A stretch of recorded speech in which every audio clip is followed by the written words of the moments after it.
I'm Tracy with MeatRx. I'm a coach, and I'm here today with another success story. We have Matthew with us. Hi, Matthew. Hi. And we were wanting to find out all about your success story with Carnivore.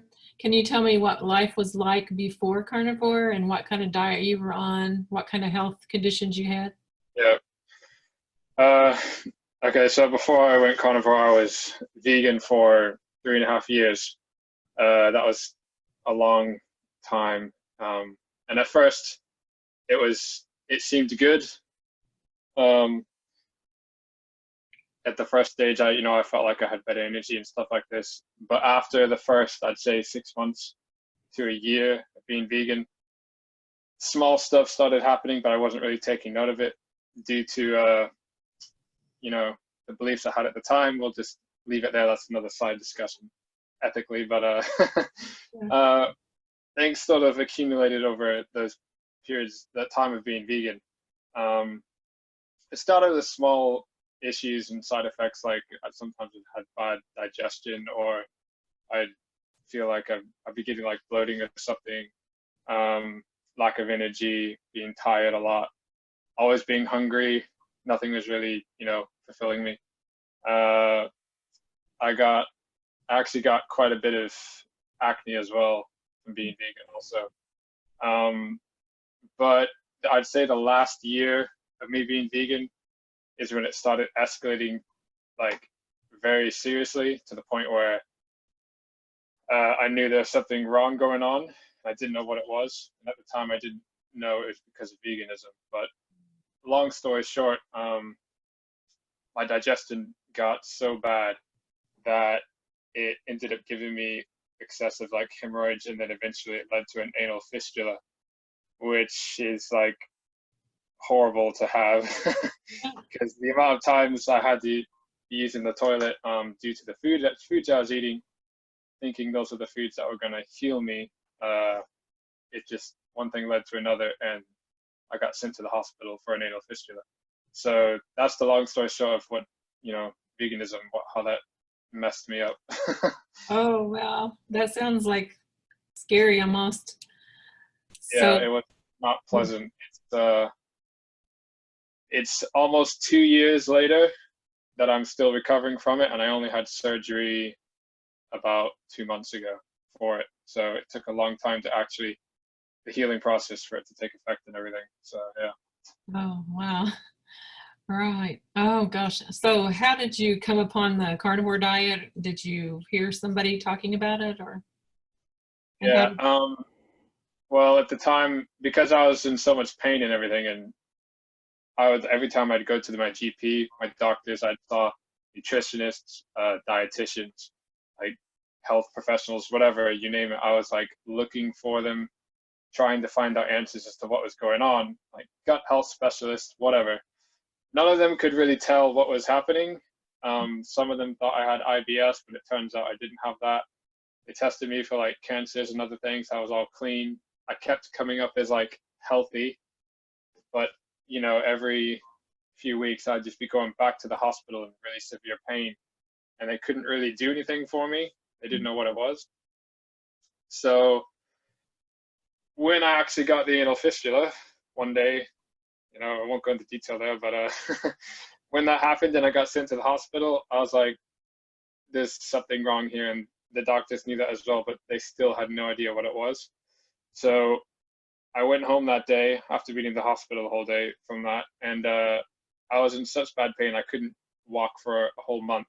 But basically, in that 1 month period, I just did a lot of self-research, looking for stuff that what it could be, what's triggering my digestion. And I came across a lot of people who were talking about the way of eating like carnivore, because it's one of the ultimate diets you can have, like elimination diets, to sort of heal your body. And me being a vegan, I was like, well, this seems completely against everything I've been taught and everything.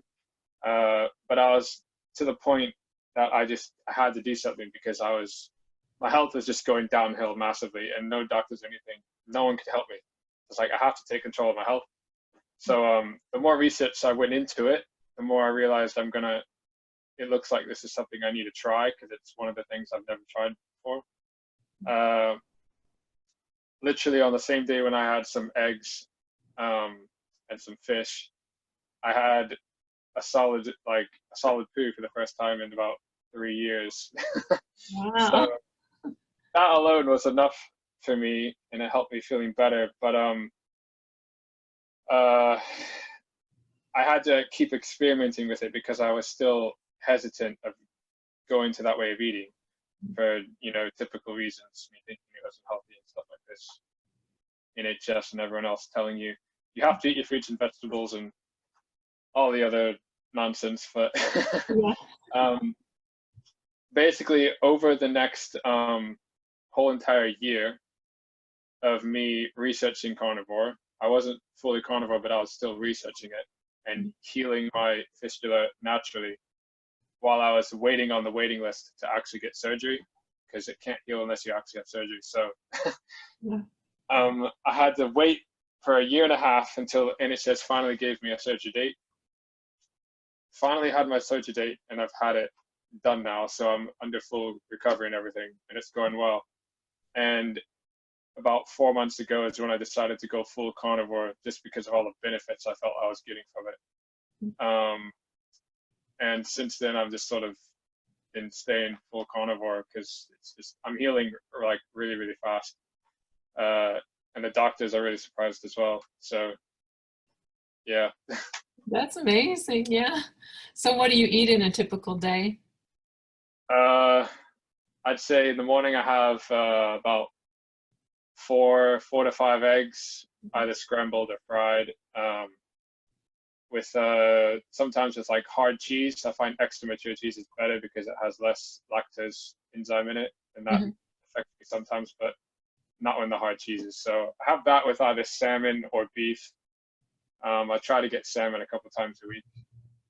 Sometimes I have mackerel or other types, but salmon's my favorite, and it's the healthier one anyway. So, and for dinner and lunch, it's pretty much beef and eggs again, or a steak, roast beef, stuff like that. Or I make like beef casseroles, not with any pasta or anything, but literally just like bacon, sausage, loads of butter, animal ghee, just heavily nutrient dense foods basically. Oh, wow. So yeah, that's typically what I eat. And then if I'm working out a bit more, sometimes I have a bit of like natural honey or like whole fat, raw, unpasteurized milk.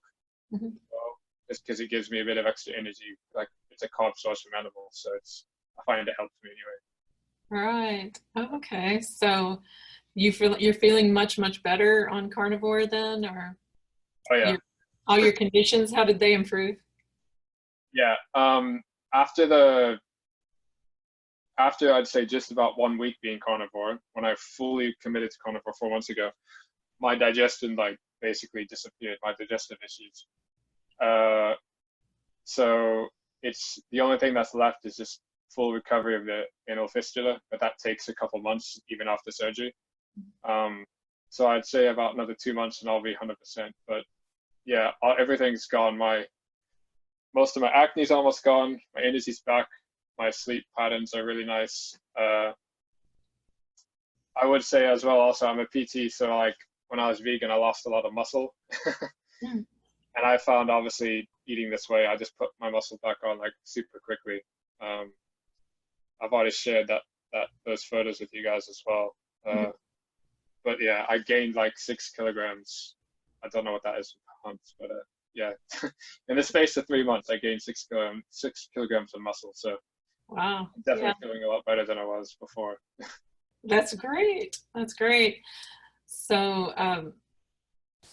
the anal fistula, is it something that it had to be operated on and it just takes a little while to recover? And Yeah, like for anyone who doesn't know, it's a wall of tissue near the end of your digestive tract that separates the food and stuff when it comes out. So if the wall is broken, there's nowhere for it to be separated and like for your body to organize it properly. So it's just like basically it's a mess, and that's why it was painful every time to use the toilet and everything. So they had to do surgery on it because the body can't, the wall of tissue is too big for it to heal naturally. They need to put some, I don't know, doctors have to do some stuff to it basically, but they've done that now and it's healing, and now it's able to fully repair it naturally by itself. It's just going to take another month or two, they said. So Oh, okay. Was that caused by veganism or was it not? I would say based on my research, 99% yes. Oh, okay. Yeah, yeah. I think because just of how extreme it got to me of being vegan, like the amount of foods I was eating.